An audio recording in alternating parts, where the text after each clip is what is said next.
Hi you guys, it's Rhiannon and I am so excited. We are going to unbox the Sacred India Tarot today. So many of you may or may not know that this is a very coveted deck and a very expensive deck. It goes for about $100 US. And yeah, it took about a month for it to get here. So this has been on my wish list for about 6 months now. And now that I'm having so much success on the hotlines, I decided to go ahead and treat myself to this deck. So we're going to get right into it. It's a beautiful thick box. It's got beautiful artwork on it on all sides. And it is a magnetic closure. And you open it up and you get right into the guidebook. So this is not to be confused with the Sacred Indian Tarot. There's one that has an N at the end, which is a knockoff of this. The real one is the Sacred India Tarot, okay? So here's the guidebook. It says the Sacred India Tarot is unique in its synthesis of two mystical and meditational streams of world culture, the tarot and the Indian mythology. They blend amazingly well without compromising their own truths and cultural integrity. This is the first and only tarot deck to work solely within the parameters of sacred Indian mythology, almost the only living mythology today. Millions of people daily worship or meditate upon the deities depicted within. This gives the Sacred India Tarot an unmatched spiritual power and contemporary resonance. The major arcana depicts the archetypal forms of the gods and goddesses of India. The Indian epics, the Ramayana and the Mahabharata, form two of the themes depicted in the suits of the minor arcana. Other themes in the suits include the life of Buddha and the great love story of the culture of Shiva and Parvati. This stunningly beautiful deck is designed for readings as well as meditation. The comprehensive knowledgeable text in the accompanying handbook explains the illustrations as well as their context within the tarot.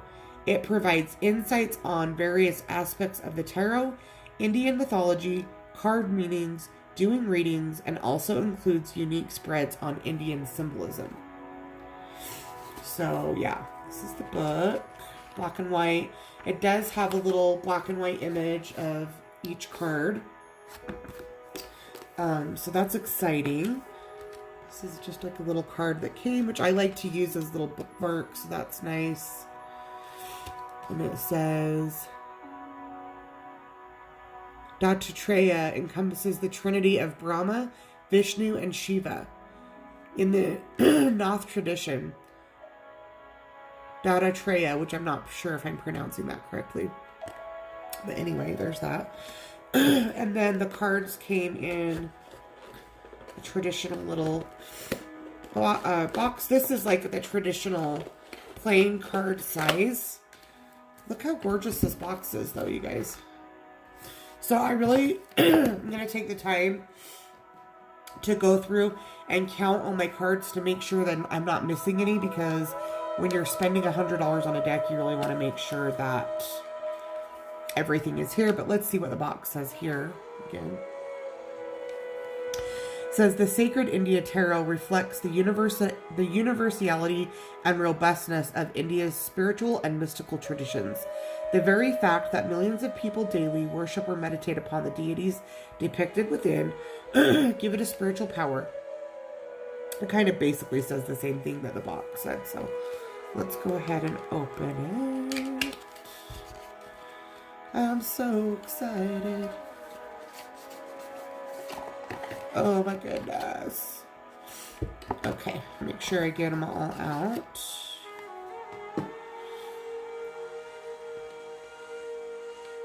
Now, I'm not sure if this is one of the major arcana or just an extra card.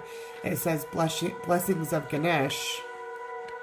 And I was wondering if it was the Fool, but I don't see any numberings or anything here, so we're just going to set this aside.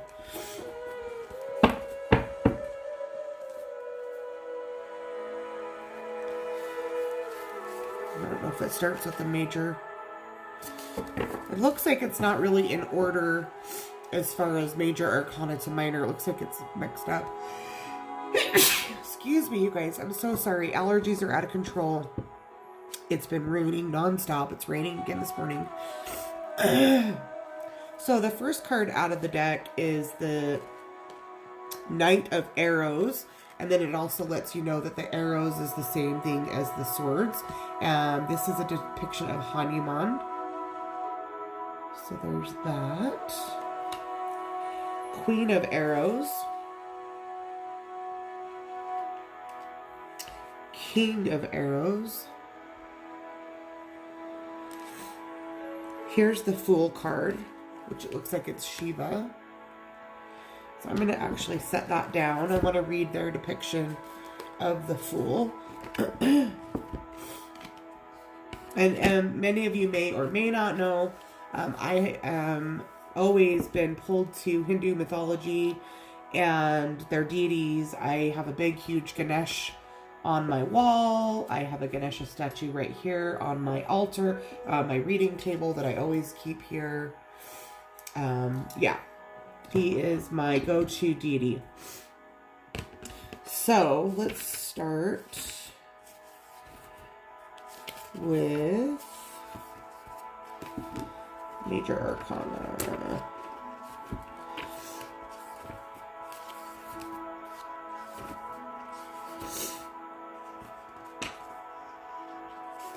Looks like it gives you quite a bit of information about each card, which I like.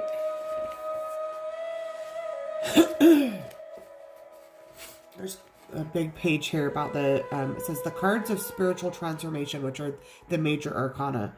The major arcana cards of the tarot system are regarded as the older and more spiritually significant aspect of the tarot.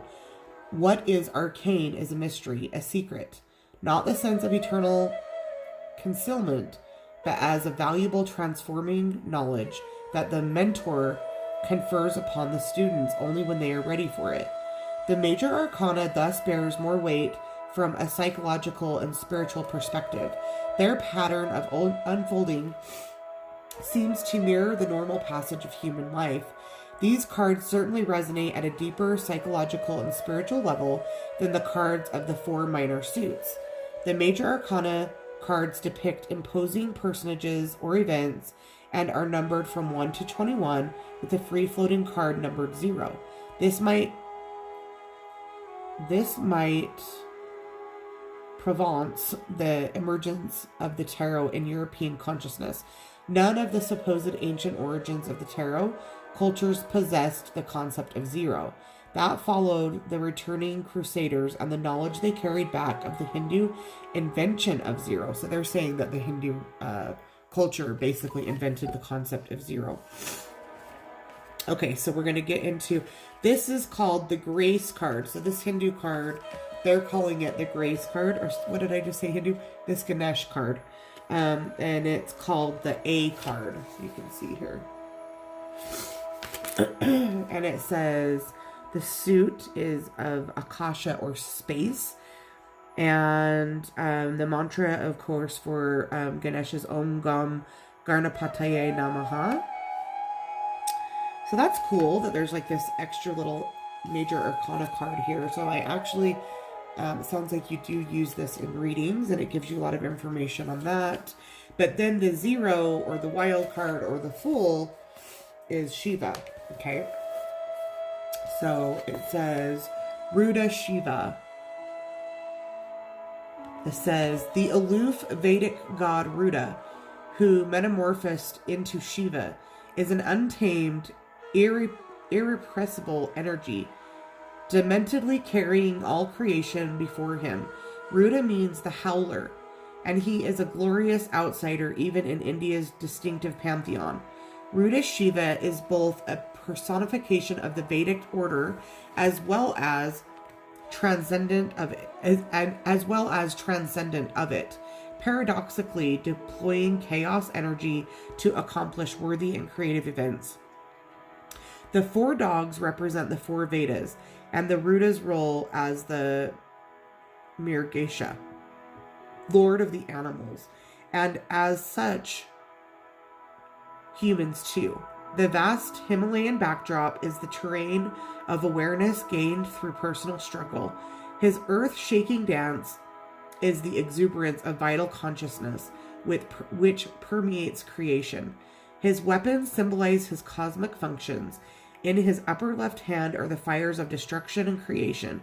The upper right hand holds the small double-headed drum, the damaru, thrumming out the rhythm of cosmic dissolution and reemergence as Shiva dances the world into oblivion and manifestation. The snakes signify his immortality and that he is Abhaya, the unafraid. I'm probably mispronouncing everything, so I apologize. And it says, this is the wild card, an ambiguous, hopeful, yet somewhat dangerous state of things as its original name. Let's turn the page. So I love that it gives it so much information about these deities. So it's a good card just for studying, or a good deck for studying. I want to know what the... Ooh, look, and it says there's a light. It'll give you the light attributes and then also the shadow attributes. So I'm guessing that would be like for reversals, card reversals. So the light attribute of the Fool in this deck says that... it says, in a reading, all readings are rendered ambiguous when this card appears. Embrace life, accept risk, and welcome ambiguity. You guys know the word I'm trying to say. I have not had my coffee yet, and I was so damn excited to get into this deck. I probably should have because my brain's not working. Ambiguity. Fresh possibilities and new approaches to old problems. Audacity and willingness to risk is needed, as well as faith in the fundamental fairness of the universe. Great ferment may lead to anxiety or to excitement at possibilities. Regard both calmly. Do not be afraid to look stupid in following what is right. You will undoubtedly have the last laugh. Wisdom is always laughed at first, and laughter is always nervous. This is the intractable in both its positive and negative connotations, for it is the freedom of the human will to vary its response creatively or destructively to any of the many problems that life throws up. Childlike, pure perspective to life. Personal quest, self-awareness, and rapid spiritual growth. Following your bliss. Extreme independence of spirit and personality. Adventurous and spontaneous. What we resist persists. What is accepted transforms. Very good or clear warning signs for health issues. So that's it in its light attributes. And speaking of health, I'm having a ton of my kapha problems. If you guys know anything about Ayurveda, I'm a kapha, which is prone to mucus, so that's why I can never breathe. Okay, so the shadow attributes. It says all readings are rendered ambiguous when this card appears. If you have been putting yourself at cross purposes with truth, you will naturally get burned. Situations are defined by all and or none. So ambiguity is tolerance of the unexpected is needed. Contradiction and paradox, but that is life. Behavior and actions without integrity severely backfire on you. Impulsive and infuriated behavior. Childish, petulant approach to life. Risk-taking becomes dangerous. Deaf to advice. Immature and idolized approach to personal relationships, especially love. Wild and bizarre streak. Not surprisingly in midlife, so this is like the midlife crisis card. Leap before you look. Unpleasant, disconcerting surprises. So, yeah, that's cool. I love that it does give you the light and the dark attributes. Then there is still other additional information here. Insight on the card. So it gives you like about a good 3 pages on each card. Okay. So there's the A card, the Fool, King of Swords. Like I said, it's not in order. I wanted to try to go through the major arcana first, but let's see here. Okay, here it is. Here's the Magician, which is, I'm not sure who this deity is. I'm gonna have to look. Here's the Magician. The High Priestess, which looks like, to me, it looks like Kuan Yin, but I thought that was more of an Asian deity. Let's look this one up. You guys see, I'm trying to place these where you can see them. Let's see who the High Priestess is. Oh, Saraswati? Saraswati? Let's see. The Empress, which looks like Parvati, but I'm not sure there either. The Empress. The Emperor. The Hierophant. Aw. I love that. The Hierophant's one of my favorite cards. No, the Hermit. The Hermit's one of my favorite cards. But in this deck, I like that Hierophant as well. The Lovers.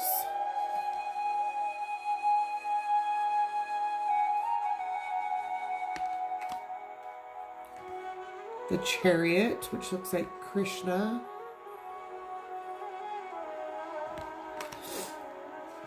The Justice card. So I would liken this deck to the Mythic Tarot, but instead of using the Greek mythology, it's using Hindu mythology. Here's the Hermit.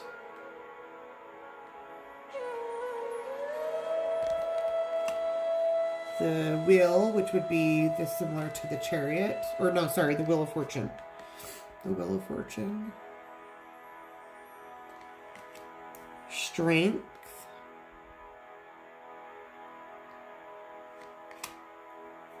The Hanged Man. Death.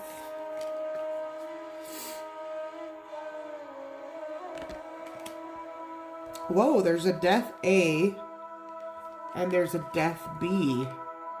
That's interesting, you guys. Let's look at this. Death A and Death B. Guess we're going to need to look those up. Okay, let's see.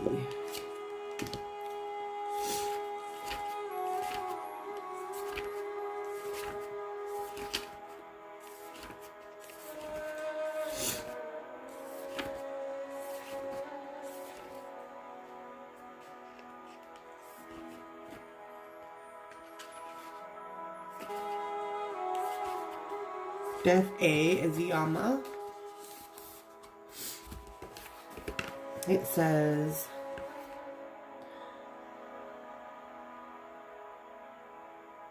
Yama, the god of death, is also a moral and ethical exemplar. He was the first man and mankind's first hero, ascending to divine status because he was not afraid to learn the riddle of death by dying. The name Yama itself means the restrainer. I'm not going to read that whole story, but I do want to read like what the light and dark attributes are, like the different meanings. So on Death A, it says the light attribute is a powerful gateway of transformation, new opportunities for transformation. This is about karmic transition, not personal extinction. So do not fear. New beginnings after comprehensive endings. If another aspect of work or life does not unfold, it is not the true death scenario. So that sounds similar to like the death card. Now let's see how this is different from Death B is Kali. So maybe this is more of like the true destruction, kind of like the Tower, I wonder. Yeah, I'm wondering if this is like more like the Tower. So it says this is Kali. Her mantra is Om Cream Kali Kaya Namaha. And in readings, the onset of maturity. This has nothing to do with chronological age and everything to do with psychological ripeness. The process is initially tempestuous and calming, accepting the inevitable, refusal to tolerate bad behavior from others, reacting powerfully to belittling remarks, put-downs, and abuse. So this is the I'm not going to take your shit anymore card, which I love. So yeah, you guys, I think, because then after that we get right into temperance. Let's see here. Because in the traditional, just because I will always forget if I'm not looking right at it, it goes Hanged Man, Death, Temperance. But we still have a temperance here. So it's not like it skipped temperance. We're just going to have to see. So far we're on track. We just have that extra card. So far we actually have 2 extra cards because we have that Ganesh A card. But this says that it has 78 cards plus 4 bonus cards. So that's probably why. Okay. So getting right back into it. Temperance.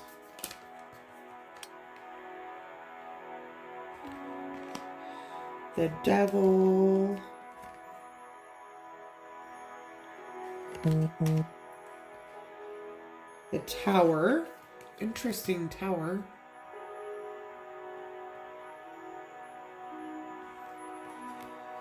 The Star.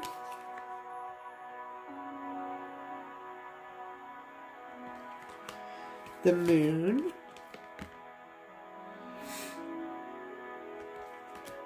The Sun. This video is already way longer than I wanted it to be, but what are you going to do? Judgment. The World.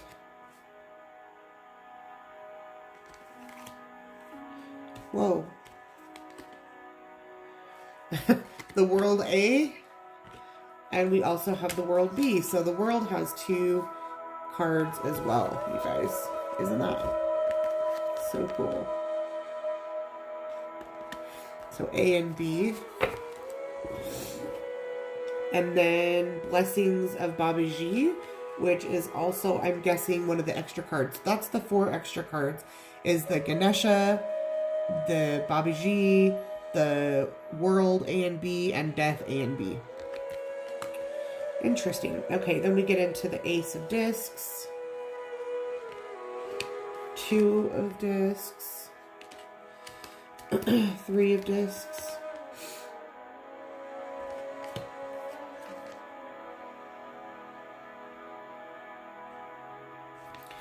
I love this one.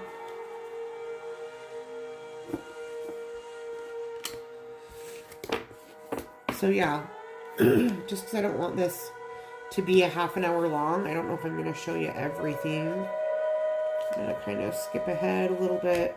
There's the Queen of Pentacles. King of Pentacles.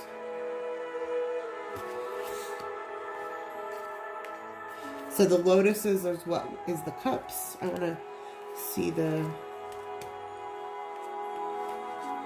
3 of Cups. I want to see the 10 of Cups. Well, 6 of Cups too, I like. Because 6 of Cups is usually that like childhood nostalgia card. So you're definitely not getting the same emotions evoked by the imagery here.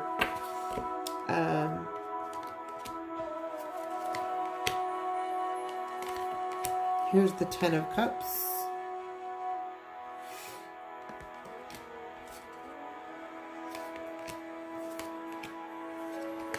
Queen of Cups.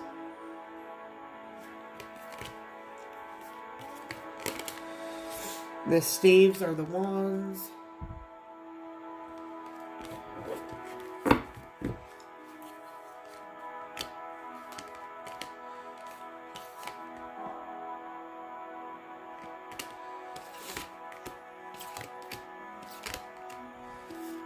Eight of Wands.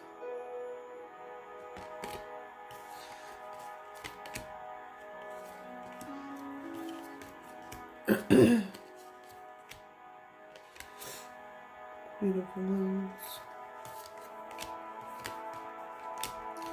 I want to see the 3 of Swords. Here's the 3 of Swords. So that does have like a third party there. So that gives me the kind of similar vibes as 3 of Swords, traditional. When you do as many love readings as I do, the 3 of Swords is an important card.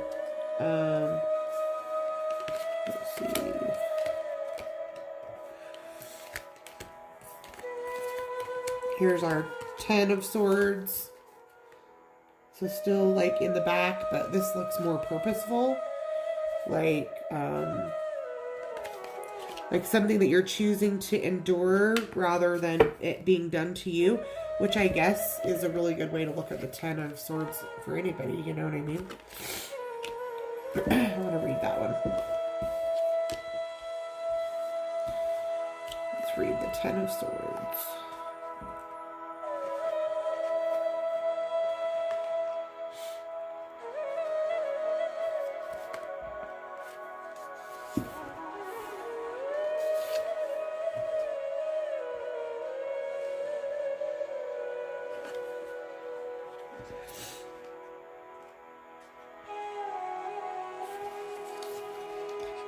If I can find it.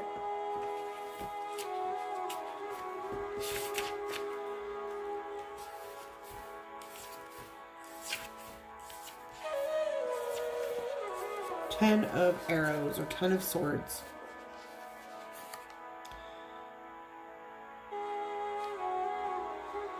It says, this is rock bottom. So there is no way but up. The real enemy is within. Self-doubt, belittling oneself, sabotaging oneself, pitying oneself. People change when they have to, not when they want to. Now you have to. The closure to things that have outlined their karma, relationships, work, places of residence, hopefully the power to fight and overthrow evil forces, but only if backed by other cards. Spirituality, the death of the old man, go to the new being can go so the new being can be freed. New levels of awareness. Recommitment to the struggle. Warning that you are missing your life's purpose. Your entelechy. I don't know what that word is, you guys. ENTELECHY. Apparently you need to be really smart to use this deck. Irrevocable endings, illusions, blasted to smithereens, legal entanglements. That was the light attributes of this card. The shadow is shattering end to all things, ruin and betrayal, fraud, stealing of money, creative accounting, slander and malice, imprisonment or being threatened with it. Legal matters are not well indicated. Putrefaction, demotions and dismissals, terrible advice, bankruptcies, tragedy is at its social community plane, not merely individual afflictions, self-pity and victim mode, seeking sympathy, toxic recital of ancient woe. In extreme cases, accidents and other life-threatening situations are presaged here. Also, possibility of muggings, depression, sliding into mental illness, emotionally cut off from source happiness, battles lost. So that is a horrible card to get in its shadow, which, I mean, I think we all know that, but wow. 10 of Swords. So let's see. Yeah. So that's it, you guys. What do you guys think? Let me know if you want me to do any other like specific cards or interpretations. Maybe even if I don't do a video, we can talk about this more on my Facebook group, Oracle Obsessed, or you can send me some messages on my Instagram account. But I hope you guys enjoyed this unboxing. I am really excited to study this book and learn all that I can learn because it seems very deep. Thank you for joining me today. I'll see you guys next time.